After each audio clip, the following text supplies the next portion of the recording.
दसऱ्याच्या निमित्तानं भगवान गडावरती सकाळपासूनच समाधीचं दर्शन घेण्यासाठी राज्यभरातून भाविक जे आहेत ते दाखल झालेले आहे। दरवर्षी ह्या ठिकाणी दसरा जो आहे तो साजरा केला जातो आणि राज्यभरातून दसऱ्याच्या निमित्तानं संत भगवान बाबांचं समाधीचं दर्शन घेण्यासाठी भाविक जे आहेत ते सकाळपासून येत असतात।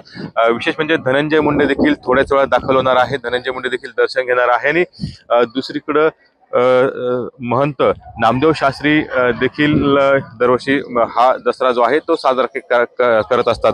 विशेष म्हणजे देवेंद्र फडणवीस मुख्यमंत्री यांनी देखील आता भगवान गडाला 4 हेक्टर जमीन जी आहे वन विभागाची ती देऊ केलेली आहे आणि तसं ट्विट देखील त्यांनी केलेलं आहे। तिथे हॉस्पिटल असेल किंवा विविध प्रकल्प जे आहे ते उभारण्यात येणार आहे आणि त्या पार्श्वभूमीवरती ही 4 हेक्टर जमिनीची मागणी जी आहे ती करण्यात आली होती ट्रस्टच्या वतीने आणि ती देखील आता मान्य केलेली आहे मुख्यमंत्र्यांनी आणि ती दिलेली आहे।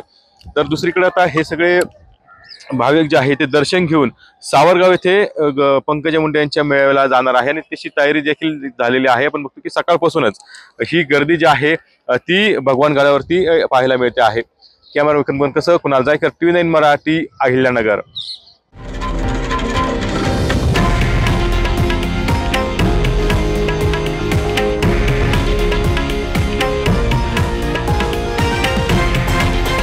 हे आहे देशातील नंबर 1 न्यूज नेटवर्क आणि आपण पाहत आहात TV9 मराठी, एकमेव।